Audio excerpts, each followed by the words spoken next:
Good morning, everyone. Thank you for being here at this during the first week of August to attend this half-year result presentation. We consider these results to be robust in an environment which remains uncertain and quite agitated. Denis Duvergne will, of course, go into the essential details of the presentation regarding the financial aspects. I would just, as an introduction, remind you of certain facts. These results are robust and good quality. Our underlying earnings have maintained their progression of about 10%. Net income has been multiplied by 4. There have been negative items last year, which were non-recurrent. There have been this year some positive items. The balance sheet remains very solid, solvency ratios reaching very high levels. The group during this first half year was extremely dynamic in a number of areas, and not only on its usual business.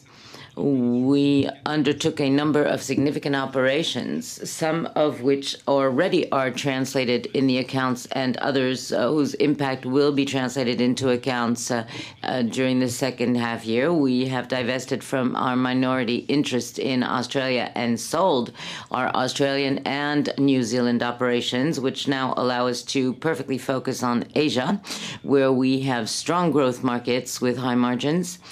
We have sold our P&C activities in Canada in conditions that we consider to be extremely satisfactory. We have also continued to grow.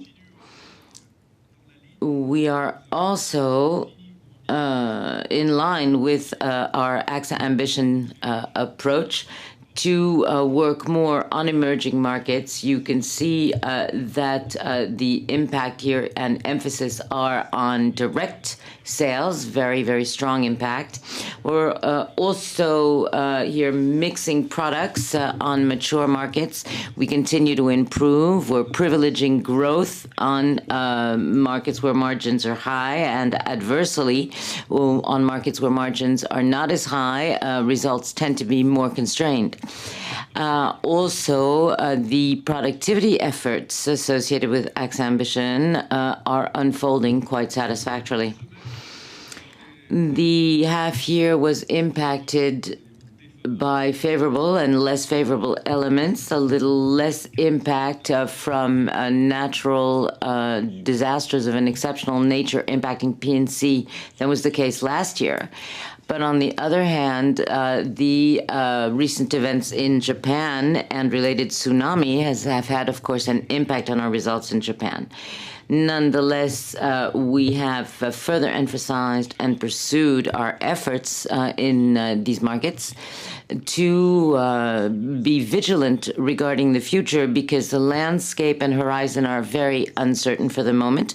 But our positions are very solid, which should reassure and comfort our clients. The development of our operations is maintained under extremely acceptable conditions. I'm now going to ask Denis to take the floor behind the lectern to comment the numbers in detail.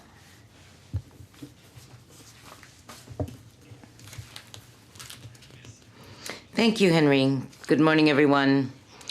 So I will begin with the group's income.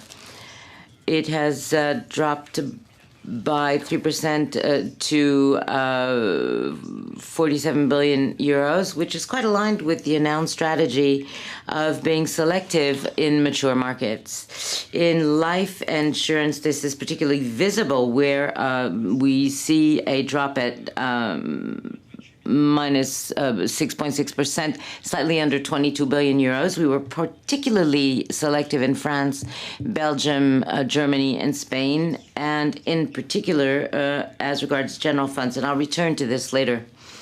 On the other hand, we did see strong progression in Switzerland, particularly in protection and healthcare, and in the U.S. through the success and popularity of the variable annuity retirement cornerstone product. Japan and Italy, of course, we had specific positions. As regards P&C, we saw the progression of 3%, mainly under the impact here of price increases, and also thanks to our dynamic approach on high growth markets and indirect insurance.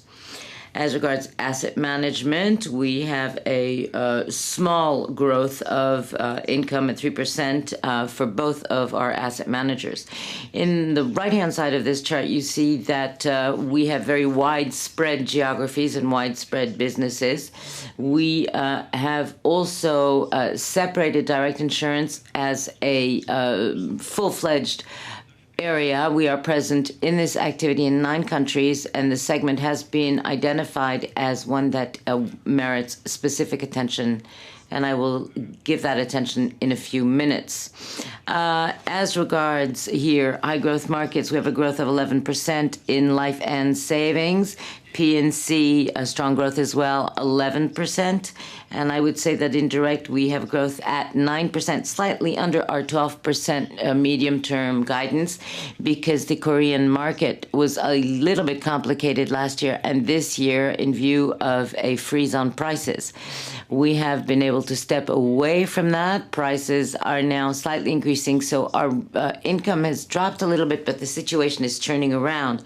But in other countries, such as Poland, France, or Japan, we have seen a great progress in our activity results. Now, the group's underlying earnings here, we can see a growth of 10% to reach 2.2 billion euros. Here we also have in P&C progress of 15%. Life insurance here, this is not a very flattering comparison because we can see here a drop of -1%. But the 2010 results still contain the results of our activities in the UK in life insurance that we have since divested, and also in Australia and New Zealand. Now, if we were to recover or to reprocess this scope, we would see a growth of 9% rather than a drop of 1%. So the holding companies also see their results improving due to the fact that in 2010 we had provisioned to offset the accident, for example, or learned from the accident that we suffered at AXA Rosenberg. Also, the tsunami cost us in Japan 70 million euros pre-tax.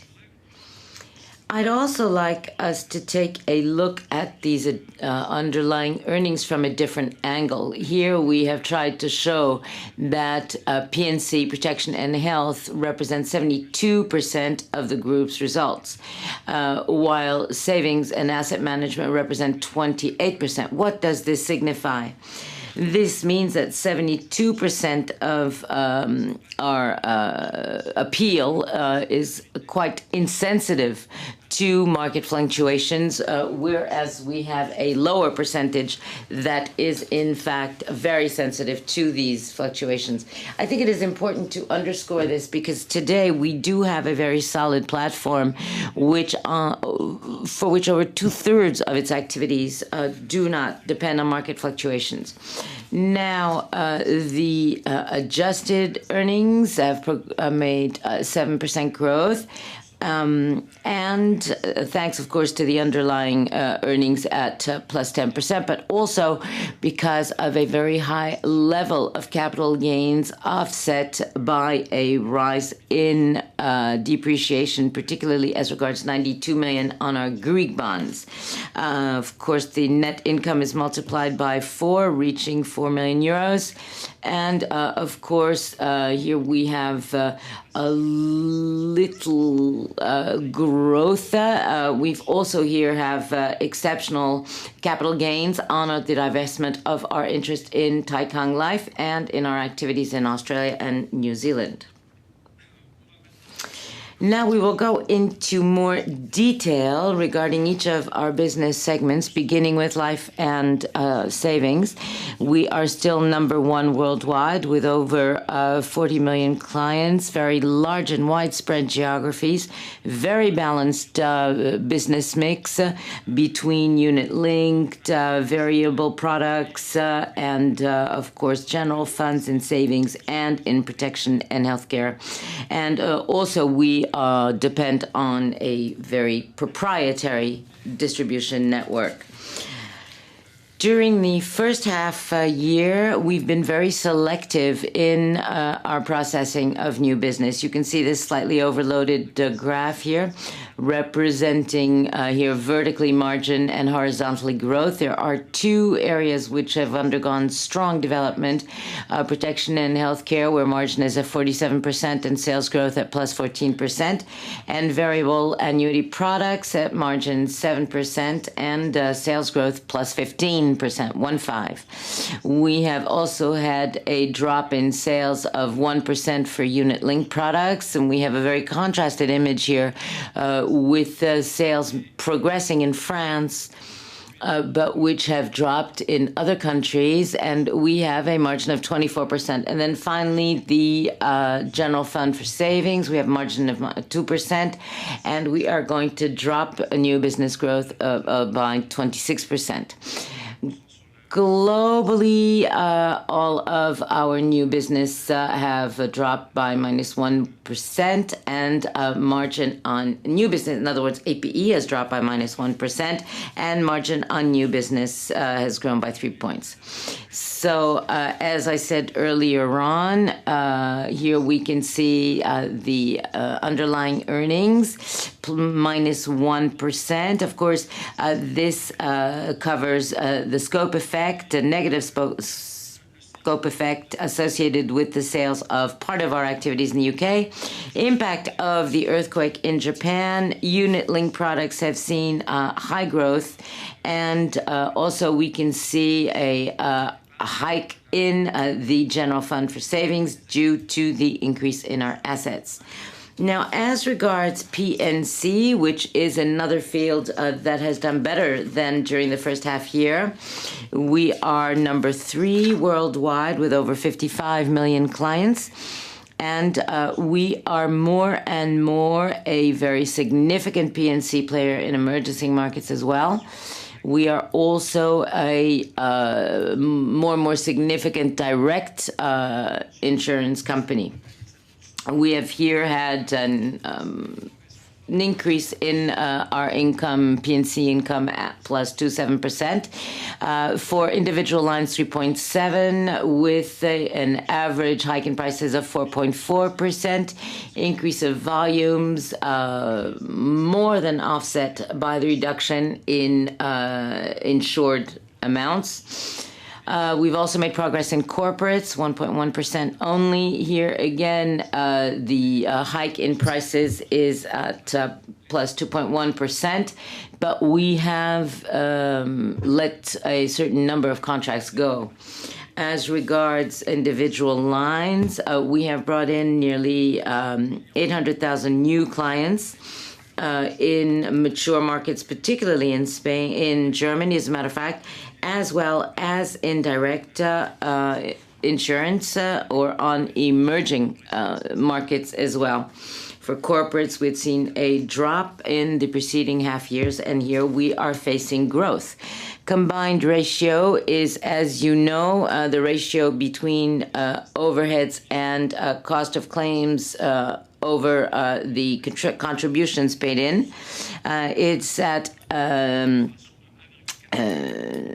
98.6% for the first half year 2010 and at 97.2% for first half year 2011, which is a strong improvement. Of course, this current year combined ratio is therefore clearly ahead of last year at 3.8 points and has again dropped below the 100% bar under the impact of three specific factors. First of all, cost in claims have dropped, a drop in administrative costs and in acquisition costs, and also increase in prices. This has had, of course, strong impact on our combined ratio, giving here underlying earnings of with a growth of 15%, financial results stable at 1 billion euros. You can see fairly strong growth of this underlying earning in France, in Northern Europe, and particularly in Germany, and also in Asia, but also strong growth in results underlying earnings of direct insurance, although this number is still small versus others. Now, asset managers, you know that we have two in the group: AXA Investment Managers, 100% owned, and AllianceBernstein, 60% owned. AXA IM is more focused on Europe, although it does have activities in the rest of the world. AllianceBernstein is more focused on the US and Asia, with emphasis on bonds and alternative products for AXA IM and prevalence in equity markets at AllianceBernstein, which has, over the past few years, begun to work on diversification towards bonds and alternative products. Now, the evolution of assets under management is favorable during the first half year, with two very clear impacts. Net inflow of 24 billion euros, which is essentially or fully concentrated at AllianceBernstein, with only 1 billion at AXA IM, and then a forex effect, which is that the euro has depreciated versus the dollar, and the activities that, of course, we manage there are in dollars.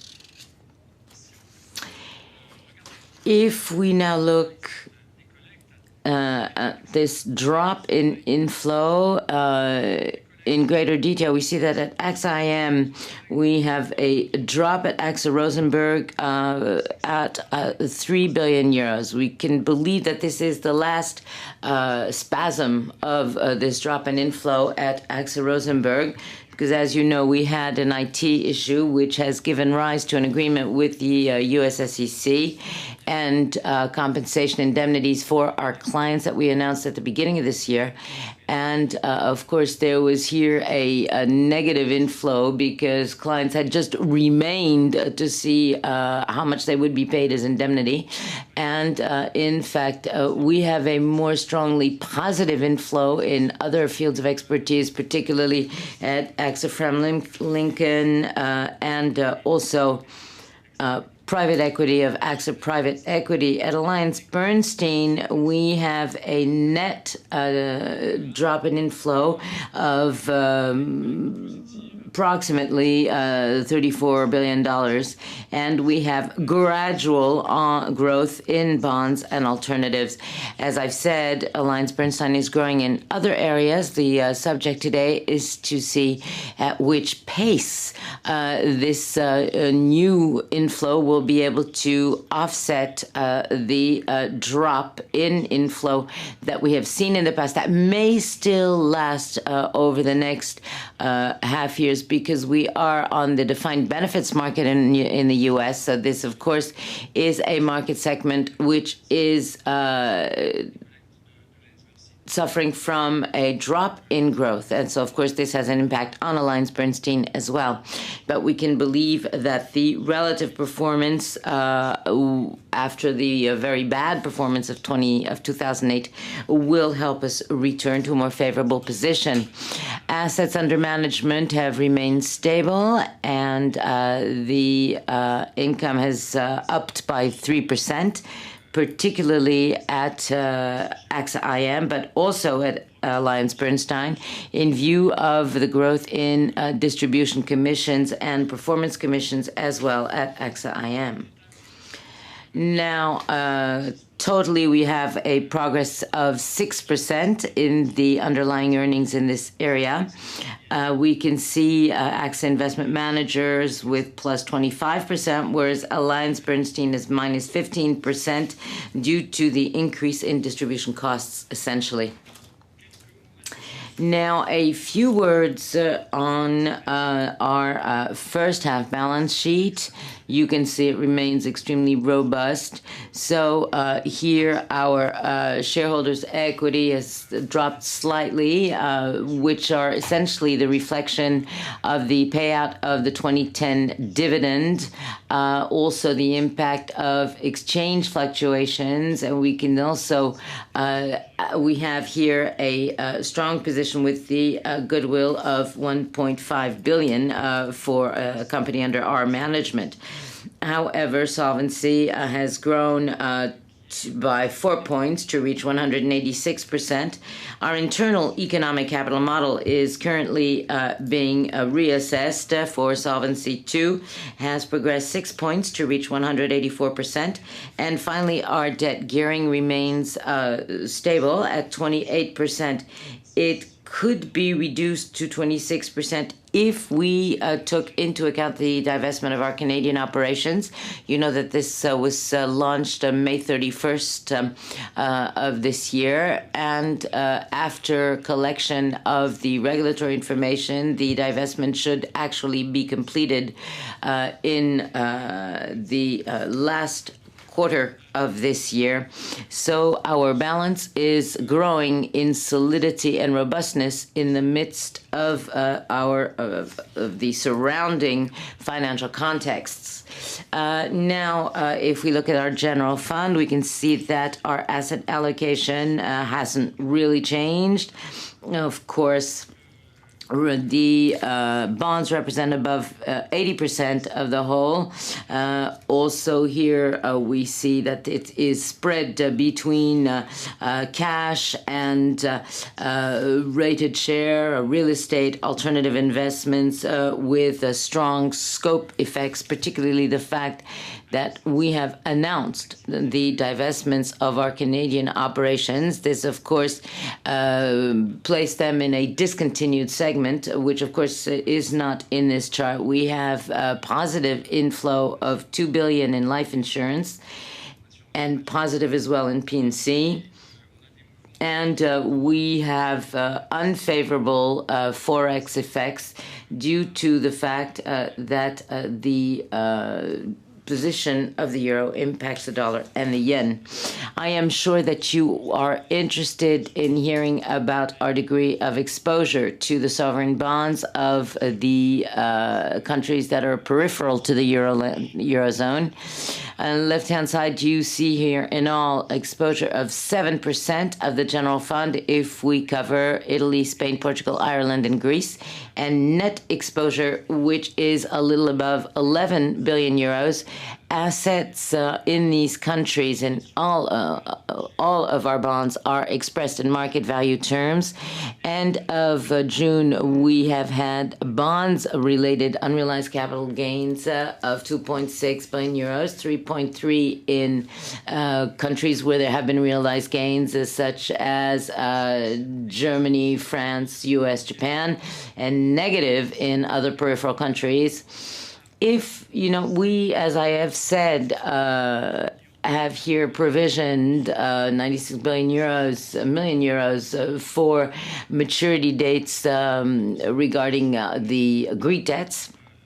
We said that we would, of course, participate in the private supporter plan contributions to Greece.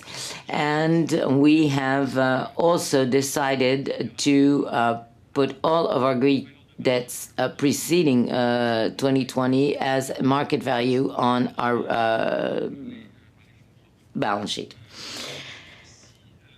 on our P&L. Excuse me. Also, now if we project it to August 1st, we can see that our bonds-related capital gains are at 3.5 billion euros. Why this increase?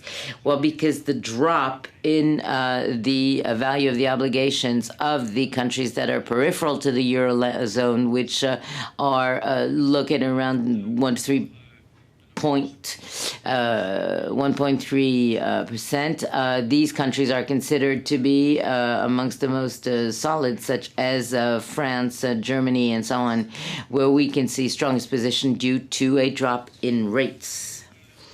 Now, as regards the last part of 2011, we, of course, are going to continue to unravel our AXA Ambition plan in life and savings and retirement. We are going to continue to emphasize protection, health, and unit-linked products. You may think that unit-linked sales are difficult in these troubled times, but it is in reality when markets are low that equity needs to be bought.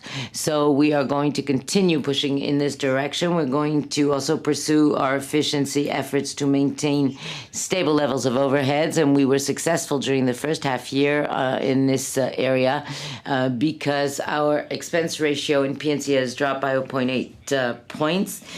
We believe that we will be able to generate the scheduled operating cash flows. P&C, we're going to pursue our dynamic growth in direct and on high growth markets.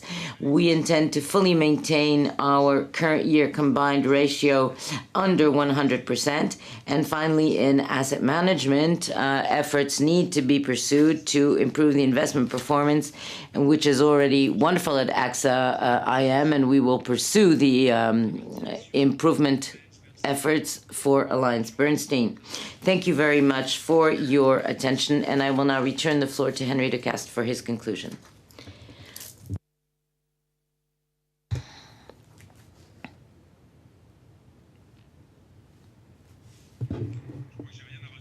I don't think there's anything left to add, ladies and gentlemen, except simply perhaps to remind you of how robust our numbers are and how we intend to continue to follow our goals as defined within the framework of AXA Ambition.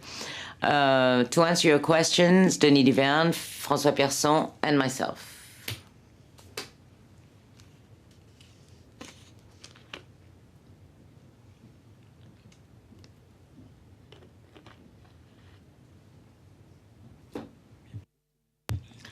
Thomas Hubert, UFP. I simply wanted to know whether you have the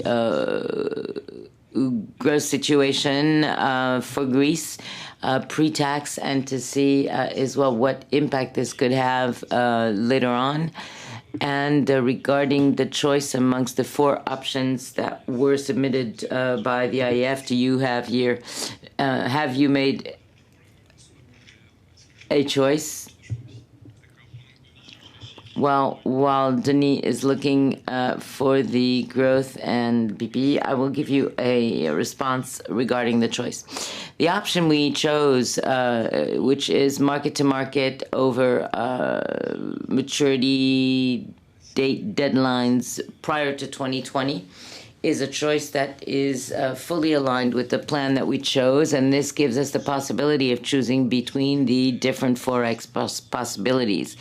Then we have to examine this company per company within the balance sheet, within the group, to see where the best choice lies before policyholders and shareholders.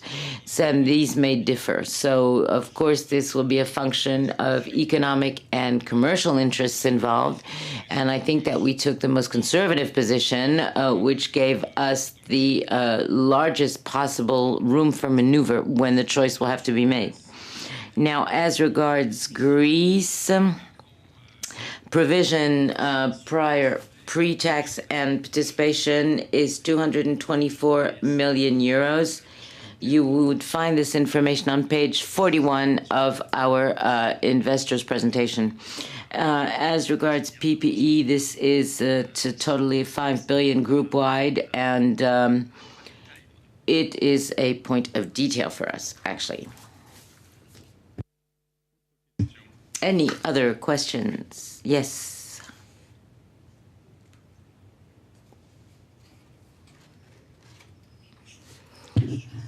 Hi. I would have three questions to ask. Initially, as regards the robustness of our results, we can see, according to someone from Société Générale, considers that your results have benefited from capital gains due to divestments, but these are exceptional items. And then there are other inflows which are suffering, such as in France, for example, which has been down 46% since the beginning of this year. The idea behind my question is, what is the engine that you intend to use to turn this around? And are you not that, in fact, impacted in your analysis by the very uncertain context? Also, as regards your global position to the Greek debt before 2020 and after 22, I didn't really understand the numbers that you gave. Could you explain that? Yes, thank you. On your first question, the environment is certainly uncertain, but I think that we need to remain reasonable and to see what is the reality for our activities. Total net income benefits from positive items that suffered from negative items last year. I think that it is important to look at the underlying earnings, which have solidly progressed by 10% this year. Then we have to look at the group business areas. P&C is undergoing a growth in its results and in its income, both on mature and emerging markets. Life insurance, in the wide sense of the word, is formed of two aspects, protection and health, where development is independent from the situation of financial markets. You don't buy more or less health insurance based on what happens on the stock exchange. And also, as regards health and protection, new business has increased by 14%. Margins exceed 40%. As far as savings are concerned, there are two segments here. We have unit-linked products and we have general funds. We have decided to be much more selective as regards the income provided by this activity from Euro funds. Why? Because the margins they make available are not satisfactory to us. So it's not bad news to hear that there is a contraction of the income levels in this area. It just means that we are investing in more profitable parts of the segment. Also, unit links, we haven't had phenomenal results for a while. We've stabilized the situation, and now the margins we generate are interesting. So I am not as negative as you make it sound on these subjects. I think that we need to remain reasonable. Yes, it is true the context is very unsteady, and this goes quite on a par with the remarks made by Frédéric Oudéa from Société Générale. Also, we see that the situation is, as regards combined ratios, good. They're improving. Our net income is growing quickly on emerging markets, a little more slowly on mature markets, but up and growing nonetheless.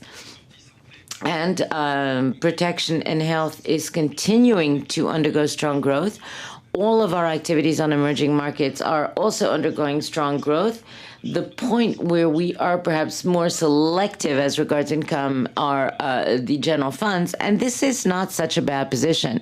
Yes, the future is uncertain. No, I do not believe that we should be fully pessimistic.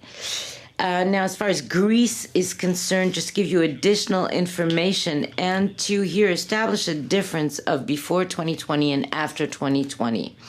The global balance of the agreement taken with private outstandings are accepting to make efforts regarding solutions for exchange or rollover of debts that precede a maturity date at 2020 because Greece has now done what it needed to do to be able to comply with these maturity date deadlines, particularly during 2020. This is why in our P&L we have provisioned on a mark-to-market basis on maturity dates which will precede 2020, as I was saying earlier on, which will allow us to have more flexibility on the different companies of the group. And as regards maturity date deadlines beyond 2020, there is no reason yet to include them. But remember that within our balance sheet for the calculation according to Solvency II rules, the total Greek debt is marked to market. Is that shedding more light?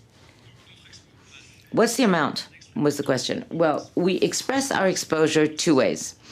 First of all, gross and then net. Why is it relevant for us to express this exposure in net?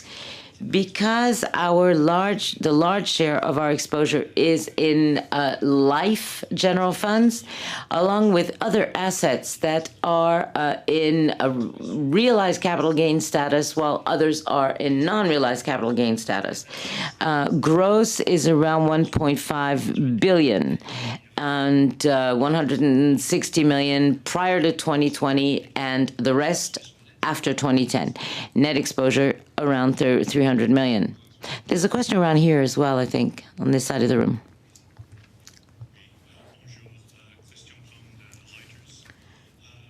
Christian Prun from Reuters. Could you explain, please, your acquisition strategy in general? You've said that growth on emerging markets is much stronger than on other markets. So do you have other projects to acquire businesses on emerging markets? And more specifically, ING is currently working on an IPO of European and Asian operations, but I would like to know whether these assets are of interest to you as well as an acquisition.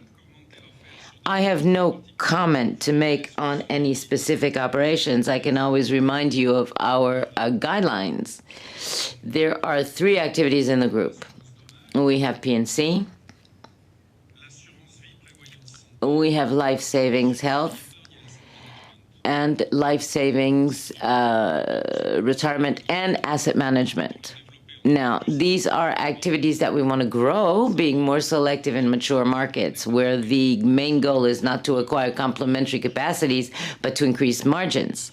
On the other hand, we would like also to increase our exposure when opportunities come up in emerging economies, both in P&C insurance as in protection and health.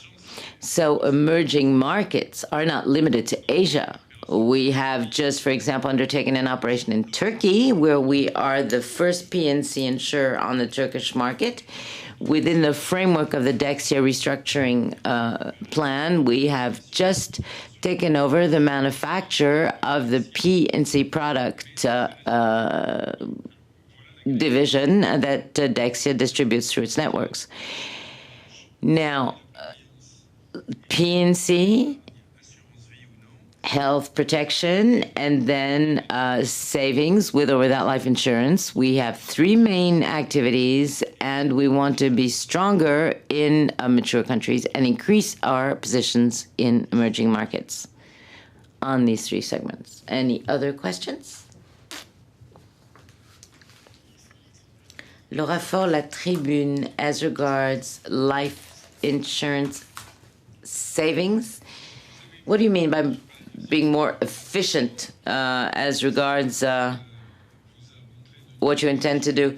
Well, what Denis showed you regarding the profitability of our life insurance activities seem to demonstrate that the margins on general funds are margins that are lower than for other products. You can see here the general fund in savings yields very low, if not nil, margins, which is why for these particular product ranges, we would like to be perhaps slightly less aggressive, and why not, in some cases, even restrict our coverage.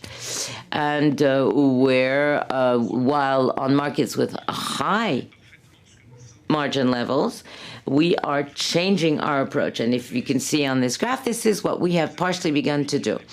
Now, this is the case for all businesses. When you have high margin products, you try to sell more. When you have lower margin products, these are not necessarily your main development priority.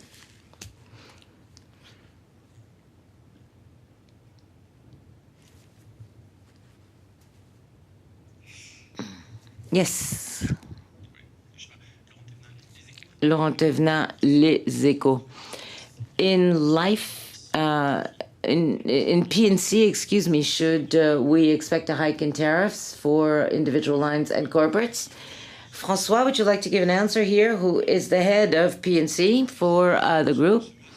As far as we are concerned, the second half year gives us a mechanical impact of price increases. Why? Because during the first half year, we increased our prices in a Q1 of H1, a little bit complicated. We have slightly increased our prices by 3%. And in fact, we see that during Q2 of H1, we have had a 3.5% increase in prices. Why? Well, because in Germany and in Switzerland particularly, we have renewed practically 100% of our portfolio, since these countries renew their portfolios at the beginning of the year. And it is on these countries that our price increases have had the greatest impact, while their impact is much more moderate throughout the AXA group elsewhere. So there are countries bearing forward small price increases, including commercial lines, but this effect is diluted over time in the coming months, because the maturity dates that are about to happen give us an exit route. But more mechanically, we will see here the confirmation of our current situation. Secondly, there are positions to be had in other countries to increase prices, particularly in Belgium and Germany. We may not necessarily do it this year. And the third thing that we can see is that all in all, we are on a net positive in most of our portfolios. As Dennis has explained, we are on the market, even though very often people think that we shot first. Microphone, please, otherwise we cannot translate your question. Thank you. Marc Michaudet, Expansion. I would like to know regarding direct insurance. It is true that you are announcing business where you that you intend to use as a springboard for further growth. Can you tell us a little more? What countries are involved? How will you grow there, under the AXA brand or under other brands? And also, will this strategy lead to further acquisitions? As the numbers have demonstrated on their own, this is a true growth springboard. It's a new form of distribution direct insurance. We have an increase of 9% in our income for H1. A little under long-term guidance, because on the Korean market, for example, there was a price freeze for a while, which of course delayed the inflow for our net income. But this activity is really a growth springboard. There are more and more people in our generations who want to use simple products based on simple distribution patterns. In France, we have an activity that is not under the AXA brand, but under the direct insurance brand, Direct Assurance. But we have activities in other countries that are sold sometimes under the AXA brand, sometimes under other brands. This is a local choice based on the degree of presence of AXA on markets that are specialized in traditional products. For example, in Italy, it's called Quixa. In Spain, it's called Direct Seguros, because these are countries where we have traditional, conventional distribution networks, where we want to be multi-distribution, and we do not want to vulnerabilize our traditional networks in these countries. In countries such as Japan, where we have no traditional network sold insurance, this is done under the AXA brand, such as in Korea. This, I think, is what we can say about direct insurance. This is growing in terms of net income. It's also evolving as regards profitability levels, because if you look at the evolutions in our combined ratios, and despite the fact that these are relatively recent businesses with strong development, which usually in P&C for the first few years is translated in high combined ratios, both because in order to improve the results, the portfolios need to age, and also when portfolios are brand new, they're very small. Well, despite these situations, we have a significant improvement of combined ratio in our direct insurance business. And we consider that the evolution is certainly quite satisfactory, and it is one of the distribution methods where we believe there are strong development potentials available. But of course, our traditional networks in P&C also are doing well in mature markets, such as in emerging markets. We have brought in clients.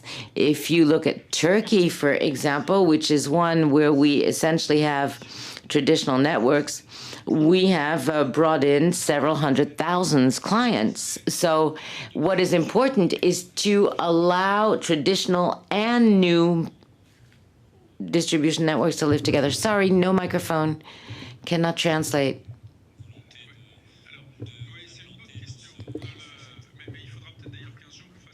Yeah, I think one day we're going to have to go into a more detailed presentation regarding our direct insurance business. We don't want to distribute that all over the world, because you need a minimum market size. So you need to choose as a priority large markets. In traditional P&C, we're present in over 50 countries, 50, of unequal sizes. The priority to launch direct insurance is to be on markets where there are several dozens of millions of inhabitants. Let me give you a simple example. When you are in a country where there is less than 10 million inhabitants speaking multiple languages, it's more complicated because effects of scale are more difficult to obtain than on a larger market. Fabio Benedetti. Buongiorno, Fabio. Bloomberg. Yes, I have two questions. The first concerns the debts in the countries that are peripheral to the Eurozone. That is not our definition. That is the definition that you have retained. Also, have you reduced exposure in Italy and Spain, or are you reducing them now since the beginning of this year? And second question, you're confirming your objectives. Is this also true for asset management, particularly in 2011? Can you break even? And do you maintain your initial guidance for 2012? Well, as regards peripheral countries and exposure, we gave you the details in our presentation. We have no specific concern regarding countries such as Spain or Italy. Remember that Italy is in a primary budget surplus situation. Of course, it has a debt gearing versus a GDP, which is 120%, but it has primary surplus, which is not the case of many other European countries. And Spain has taken adjustment measures that are fairly strict, and we believe that they will continue to produce their expected results. Now, the accounting impact of the peripheral country debts is something that was covered by Dennis. Remember something which is simple. The Eurozone is a full-fledged zone. Within this zone, the weight of relative exposure to countries such as France and Germany on the one hand, or Benelux and Netherlands, and on the other hand, exposure to more Mediterranean countries, of course, impact the evolution of the figures. The increase in the interest rates produced in Spain and Italy over the past few days have generated in market-to-market situation unrealized capital gains, which for us are much, much lower than the additional realized capital gains that we bring in France and Germany, because we are much more exposed to the non-Mediterranean peripheral states of the Eurozone than we are to non-Mediterranean. The first question, have we reduced our exposures? No, I said we have no reason to reduce our exposures in Italy and Spain. Asset management, yes. Well, this is a highly contrasted situation, as Denis explained. AXA IM has a positive inflow regarding its management performances, which are very good. And of course, the AXA Rosenberg issue being solved. And this should, if the world doesn't collapse, lead to very interesting results in 2011 for this company. Also, Denis explained the significant impact this has. There are three different types of activity at AllianceBernstein. You have traditional stock exchange assets managed based on pension funds which define benefits. And this is a pension fund category that is shrinking in the U.S. because we go more and more now from defined benefits to defined contributions in the U.S. as well. So clients have less and less money to entrust to asset managers. And added to the fact that the 2008 performance of AllianceBernstein was very, very poor, when there's less money to invest, we tend to take it away from an asset manager where performances were much lower than in the past. So they're suffering from that still. Now, as regard fixed income and what we call alternatives and other management assets, here their inflow is positive, which remains insufficient to offset the asset withdrawals that they have on the institutional equities section of their business in the past. Over time, this is something that we think should be dampened. Yeah, I wanted to just correct something that you mentioned. Insofar as the 4 to 5% of net new money is a 2015 objective, and the one that we have for 2012 is to break even.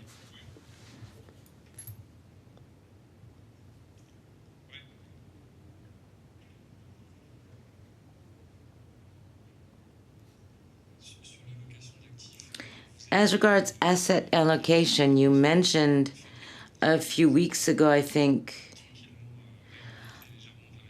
the fact that you were going to focus quietly on corporate bonds.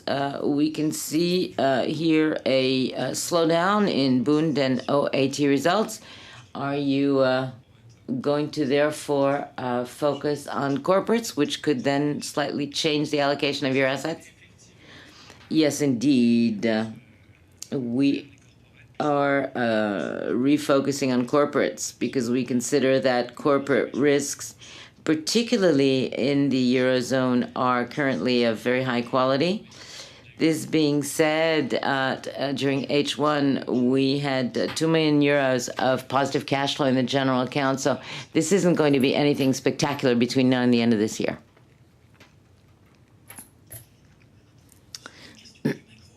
A more macroeconomic question on Greece.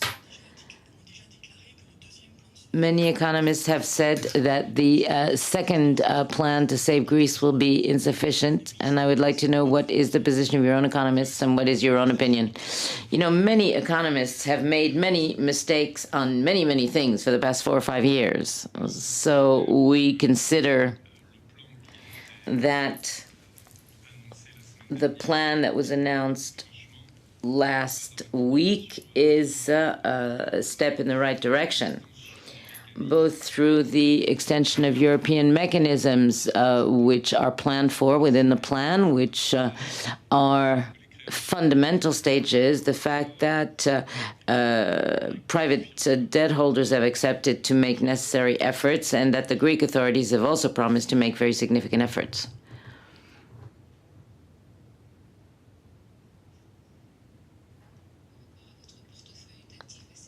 Now, as regards your asset portfolio that you intend to divest, where do you stand today? And are you envisaging anything for H2? This is a subject that we never give answers to, you know, says Henry. Yep.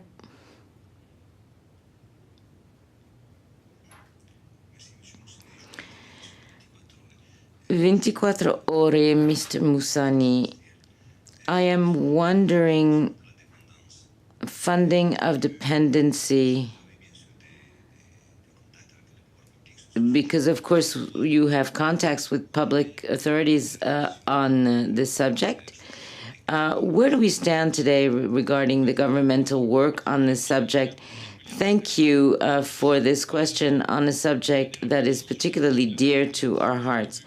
Of course, there are here reflections on dependency. You may have heard that the think tank was postponed until October. I think that we need to look at the short term and long term. There probably is a certain number of technical measures to be implemented in the short term, and then a fundamental reform over the long term. For long term, our position has not changed, and we believe that it is confirmed as being the right choice in view of current evolutions, because the insurance-based mechanisms are those which allow us to cover the risk at financial condition levels that are acceptable to the communities. And particularly in situations when public funds are not increasing. So the solution is the right one. Why? Because it allows us to make a use of national solidarity. If you insure and hedge against this risk, as far as universal insurance is concerned, it allows you to reduce the cost, because if everyone of course, not everyone will be dependent. It may be just one person out of 4, but this will allow us to reduce the cost. It will also allow us to improve the services offered. And I think that for individuals today, the fact that they feel that they have built up an individually identifiable and sustainable form of protection is an advantage versus a bet that is based on the potential evolutions of a public system. And talking about the key role of insurance, it means that you are envisaging a mandatory insurance, a law. We don't like to use the word mandatory. We use the word universal because, in fact, what is important here is that the entire population has to be covered and not just those who have the money. And it is an insurance-based mechanism which allows to constitute reserves, to improve services, and to ensure solidarity. If nothing happens, and if public budgets do not have the money they need to cover the most vulnerable members of their population, well, then what will happen is that people with money will find solutions, and those who are more vulnerable will not. So what we have done is put on the table a certain number of proposals open them up to discussion, and we are convinced that they will follow history. Any other question?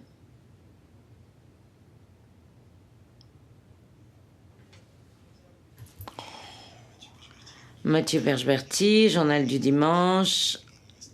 I was wondering how you were reacting to the tensions we are now seeing in Spain and Italy, and this is a reality of our markets. I would also like to know how you judge the budgetary efforts made in France, and if you were Minister of Finance, what would be your recommendations? I am not Minister of Finance, and this meeting is the presentation of H1 results, not a meeting to comment on governmental policies. To return to the situation of the Eurozone, we are long-term investors. Our business is risk assessment, and our business is to take long-term reasonable risks. When we see what is happening in the Eurozone, but not only in the Eurozone, because the United States are not in such a more comfortable position regarding their public debt levels either. So it seems to us that there are some fundamental mechanisms that are being implemented. I think it is a secret for no one here to say that a little over 30 years ago, developed markets sustained their growth by increasing their debt and, in some cases, their contributions. This is a pact with the devil. And one day the devil will ring the bell to demand a refund. And we may be approaching this time. Well, the good news here is that there is a solution, i.e. restoring expense levels to what is sustainable. Now, there are countries that still have margins in terms of contributions because their contributions are lower than others. But there are other countries that do not have that resource. And I think that what we will be seeing in the years to come, and it's true that there will be a slightly difficult period before anything happens, is how the states will control their expense levels. This is a little bit like the break-even of a company. When it's too high, it becomes totally non-constructive. And when we see the efforts made by Spain and Italy over the past 2 years, they're very serious efforts. Of course, these efforts have not yielded results in the first 6 months of the year, but it is a strong structural improvement, certainly.